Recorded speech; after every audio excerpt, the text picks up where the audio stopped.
Hey guys. So today I'm going to be talking about something I've already talked about before on this channel, but that is knife crime. Not maybe a few days ago now, someone around my area got stabbed and killed. I'm pretty sure it was an 18-year-old boy, and I'm pretty sure they're looking for the person that has stabbed him.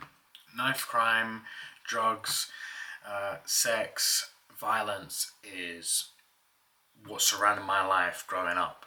So I know firsthand how all this stuff works and kind of what goes through the minds of these people that get stabbed and are stabbing. It really hurts to see people die over pride. A lot of people, a lot of guys hold a lot of pride and will not let it go. And unfortunately, when you bring a knife into the mix, there's a very highly likelihood that someone's going to die. A lot of people that are not surrounded by these things like to think that a lot of these stabbings are planned or premeditated. Same thing, right? But a lot of the times, of what I've seen, they're not. They're not. It's very heat of the moment. Someone has a knife on them, and things go way worse. You know, a lot of the times when people stab someone else, they'll be praying that that person survives. And a lot of the times that's not the case, right? And not only have they taken a life, but they've also thrown theirs in the bin. I know how it feels to feel the need to hold a weapon because you're scared or because you feel like it gives you a sense of comfort. Growing up, it wasn't that uncommon to see someone bring a weapon into school and just have it on them. It wasn't really something that most of us batted an eye about.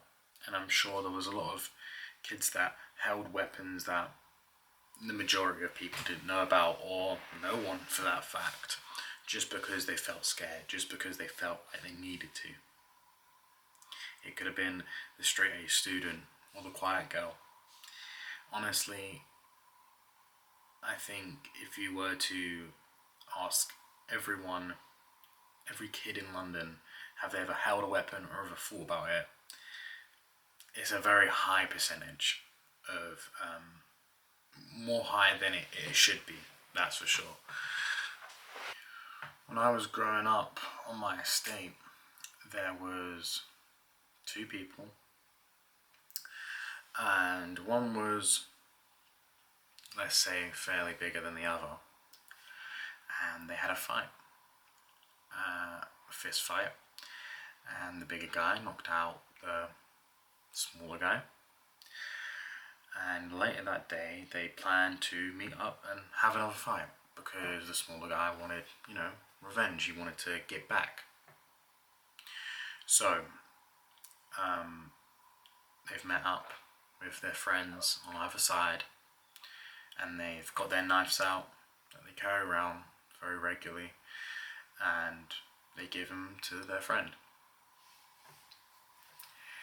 And they fight, and the bigger guy seems to be winning again.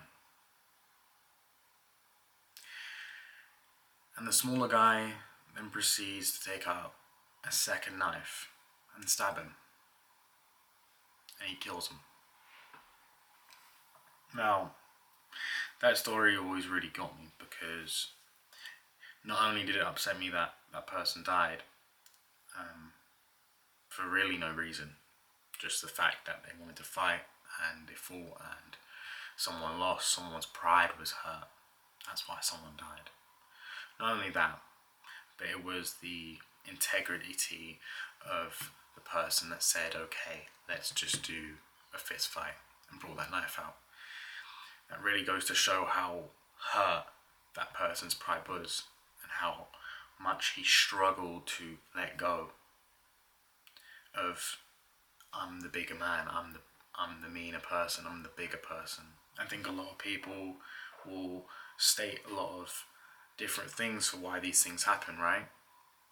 maybe our mayor, or maybe the lack of dads that are in homes, maybe the lack of kids having a sport or having something to give them pride or show them something else.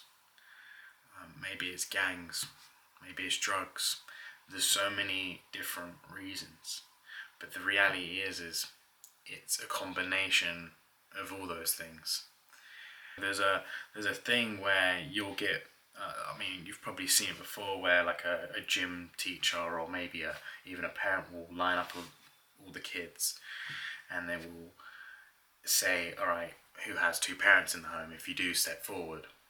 Okay, if you've never had to worry about where your next meal is going to come from, step forward, right?" And all the kids that have all these negatives can't step forward, right? And then they race. And now in that race, it doesn't necessarily mean that the kids that have nothing didn't win, but they're less likely to, right? And I feel like that's the same sort of thing, right? If you have two parents in a home, that's lucky. You know, you've got lucky. You're less likely to be out in the streets. You know, there's so many different factors, right? Not just two parents in the house. And I feel like the more factors that you have against this, the more likely you are to finish a race, aka have a nice life and die old. So I think whilst everyone's kind of arguing about all these things, me included, we're all arguing about what's best, what needs to be done. We're all sort of forgetting the point of like, you know what, all these things are pretty important. Let's try working them all. And over time, we can build this back up again. Because to my understanding, years ago, this wasn't like this. Stabbings every single day were not common. If you are a person that holds a weapon, has ever stabbed someone, has ever thought about it, my friend, it's not worth it. It never is. It will never be worth it. Because even, let's say you kill the person that's done you the most wrong in this world, and you kill him. At one point, you will have to do two things. You have to run, or you have to serve a prison sentence. Either one. Both of those will damage and hurt the people you love. Your mum, your dad, your brother, your sister, your friends, your girlfriend, your partner, your kids. It will damage them. It will damage them that you're not around. So, when you think about these things, is my pride more worth it, or is it my family? The people that love me, the people that put time into me. What's more worth it? And a lot of people think that don't have this family. But I promise you, you do. People do love you. People do want to see you do good. No matter what's up in here telling you otherwise. It will hurt them. It will hurt them to see that you're not around. It will hurt them so much. And that will kill you. A lot of people hold a weapon because they feel like they're at threat with other people. You know what, man? If you've got a problem with someone else right now, anyone that you feel that might stab you, yeah, it might sound crazy, man. It might sound crazy of me to say this. Try get in contact with them. Talk to them. On the phone, over message, whatever. Try and talk to them. And squash it. Whatever you need to do to squash it. To allow that to be paved on. Now, not everyone is gonna squash it. You're gonna call them up and maybe that won't happen. But do try. Because you know what, man? They're probably in the same situation as you. They're scared to death that you're gonna stab them. That they have to look over their shoulder and that they have to carry a weapon everywhere they go. call them up, man. Be the bigger person. And not only to be the bigger person, man, but it's for your family, man. The people that love you. The people that love you, man. If you're beefing over something like money, man, sort it out. Cancel that beef, man. If it's over pride, man, you need to lower your pride. You need to let it go. Pride is not everything. Pride is not worth dying for. And you know what? It's not for you. I'm a prideful person. I'll die prideful. Nah, it ain't for you, man. It's for the people around you. Everyone that's ever put love into you is for them, not you. It's not about you. It's not always about you. People around you, man. And you know what? The person you're stabbing, the person that you are going to beef with, and vice versa, they got a family too, man. When you kill that person, it ain't damaging him. He's dead. He's in the ground, yo. He's gone. You know who damages it, man? His family, bro.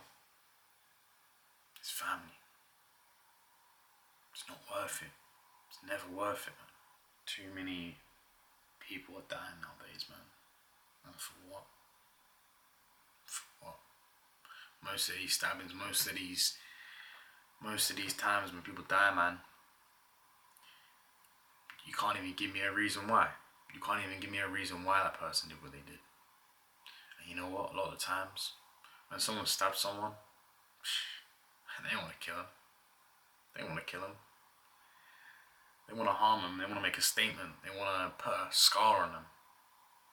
But I tell you right now, they don't want to kill him. To wrap up this video, if you are a person that holds a knife, think about the reasons why you do it and try to resolve them. Try to resolve the reasons that you carry a knife. Don't tell me you can't. You can try. You can try. And if you're not going to stop holding a knife, a potential death sentence to you and the person that you're in an argument with or a fight with, before you take out your knife, make sure it's something you really want to do. Think about all the people it affects, your family, his family, you and him. Because the actions you make are not just your actions that affect just you. They don't. They affect everyone around you. All of his family, all of yours. And for what? Think about it. In a month's time, in a year's time, are you even going to remember what this argument was about? Are you even going to care for it? I bet you won't. I bet you won't. Even right now, you might think to yourself, yeah, I will. You tell me an argument that you got into a fight at school, and I bet you can remember the fight, but I bet you can barely remember why you argued or had a fight. It's not